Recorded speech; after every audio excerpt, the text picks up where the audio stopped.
छोड़िए, कई को इन्होंने मानव बना दिया है, हमको छोड़ दीजिए। कई को हमारे आरके सर भी बगल में बैठे हुए पंखौका मास्टर के नाम से जानते थे ये, वैसे बच्चा को पढ़ाते थे, बड़े को नहीं बच्चा को पढ़ाते थे। और आज मैना हाई स्कूल के साइंस टीचर हैं। शायद आप लोगों के बीच में गरजे होंगे, थोड़ी देर पहले देखे होंगे कैसे फूटते हैं, ये लगता है कि परमाणु विस्फोट हो रहा है। तो सबका अपना अपना कुछ है, लेकिन मैं एक चीज कहूंगा कि आप आए हैं, प्रताप जी बहुत अच्छी बात बोल रहे थे कि आप समय को निश्चित, ये कोरोना आया क्या हुआ नहीं हुआ इस पर मत ध्यान दीजिए, ऐसा भी हुआ समय और आते भी रहेगा समय आगे भी। लेकिन सबसे बड़ा बात है कि आप अपने मेहनत के पीछे कितना टाइम देते हैं। और जिस दिन आपके अंदर सिर्फ नौकरी के लिए अंदर में वो दिमाग में कि हमको जॉब लेना है, और जिस दिन ये बात आपके अंदर समाहित हो जाएगी, उस दिन समझिए आपका पूरा लक्ष्य कंप्लीट हो गया, पूरा लक्ष्य कंप्लीट हो गया। क्योंकि हमें याद है कि हम जब पढ़ाने के लिए आते थे तो हमको लगता था कि हम तो कुछ पढ़े लिखे थे नहीं, कुछ नहीं जानते थे। बस बगल में गुरुकुल था, वो नाम भी भूल रहे हैं सर का, उस सर के पास पढ़ते थे और बस कुछ उतना जानते भी नहीं थे। लेकिन कुछ ही दिन के मेहनत में जवाब था। राहुल सर वो यूपीएससी का तैयारी करके कहीं से आए थे और उसी का पढ़ाई हम पढ़े थे। उनका लेवल ने हमको बहुत योगदान रहा उनका भी। बेचारे को अभी भी याद है, मुझे पैसा भी नहीं दिए थे उनके पास पढ़ने के लिए। सही बात है, जो रियलिटी हमने बोला आपको कि झूठ नहीं बोलते हैं, पैसा भी नहीं दिए थे। और यहाँ तो क्या दिए वो तो हम ही जानते हैं, वो ऊपरे वाला जानता है, वो सारे जानते हैं, और कोई नहीं जानते हैं। क्योंकि बहुत गरीब घर से बिलोंग करते थे, इसीलिए हम अभी भी गरीबी पर बोलते रहते हैं। और गरीब के नाम जब कोई कह देता है तो हमारा अंदर नहीं बता सकते, शब्द में बयान नहीं कर सकते हैं क्या हो जाता है। इसलिए और खास करके ये क्षेत्र ही गरीबों का है। ये सहरसा सुपौल मधेपुरा का जो छात्र है, जो सहरसा की धरती पर पढ़ता है, मैं स्पष्ट लहजा में कह देना चाहता हूँ, वो लड़का कहता है जिसके बाप मध्यम फैमिली से बिलोंग करता है और जिसका पिताजी को सिर्फ हाई स्कूल नहीं मिडिल स्कूल का एक टीचर भी है, तो उसका बेटा पटना चला जाता है। और छोड़ दीजिए जिसका बाप को 2 से 3 बीघा जमीन है ना, उसका भी बेटा पटना चला जाता है। ये सबसे गरीब क्वालिटी का जो लोग हैं, नीचे तबका का लोग, जिसका पिताजी साधारण क्लास किसान हैं, जिसके पिताजी कोई ना कोई जगह कोई काम करते हैं, रोजगार का काम करते हैं, ऐसे ऐसे लड़का यहाँ पढ़ता है।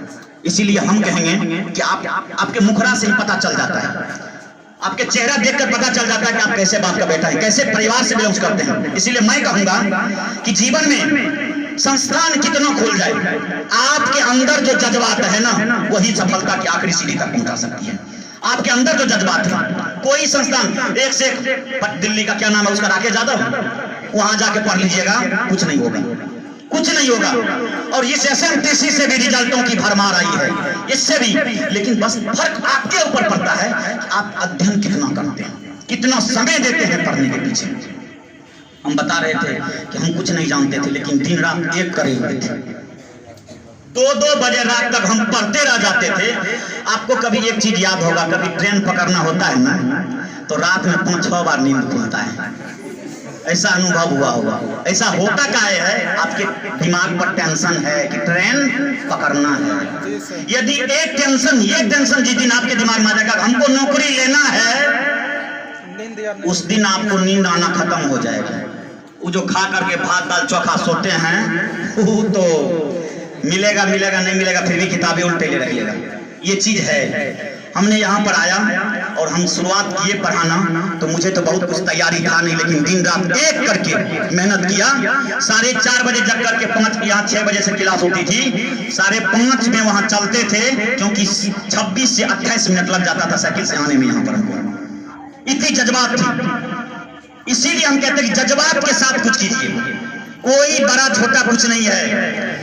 इंटर पास किया लड़का को टेक्नीशियन बन गया, क्योंकि ITI पहले से किया हुआ था। हमने तो ऐसा लड़का को भी देखा है, और कितना 8-8, 9-9 साल से पटना में रगड़ रहा है, ये पूरा खाली हो गया है। PPSC का PTO नहीं निकला है अभी तक, PT तक नहीं निकलता है। दूसरा सब्जेक्ट छोड़ दी, मतलब अब तक उसको ग्रुप D नहीं निकला है, खाली कर रहा है, ये पूरा खाली हो गया है। लेकिन लगल है उसके भी मैं जज्बात करता, ये सलाम करता हूँ कि भाई डटल है, आधा केस खाली हो गया है।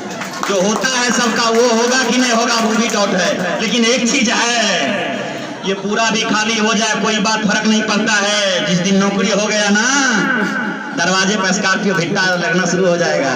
ये भी ध्यान रखिएगा।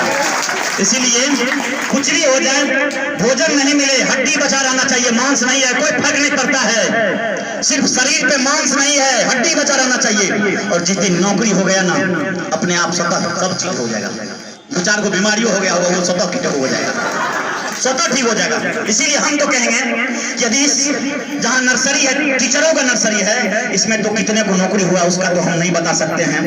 बहुत तो नौकरी हुआ है, जब हमारे जैसे नेता सब टीचर बन सकता है, तो नौकरी कितना हुआ उसका तो हम नहीं बता सकते। बहुतों को नौकरी हुआ है और आगे हो भी रहा है, क्योंकि जिसका बैच खत्म हो गया, साल भर ये 6 महीना तैयारी किया, अलग में भी हो गया, लड़का बाद में भी मिलने के लिए आता है कि सर हमको भी नौकरी हुआ, हमको भी इसमें हुआ। क्योंकि देखते हैं बराबर जब फेसबुक पर डालता है ना कि सर, मतलब वो डालता है कि हम इस विभाग में आ गए, इस विभाग में आ गए, तो पता चलता है लड़का तो एसएमटीसी को पढ़ाए थे और एसएमटीसी में पढ़ा था। ये देखते हैं। इसीलिए हम ये कहेंगे कि आप यदि जीवन में कुछ करना चाहते हैं तो बस एक चीज ठान लीजिए कि मेहनत करना है। सर का काम है बस बोर्ड पे पढ़ा देना, आपको समझा देना, उसके बाद उस सब्जेक्ट के साथ आपको क्या करना है वो आप पर डिपेंड करता है। इसीलिए मैं कहूंगा कि बहुत चंद शब्द में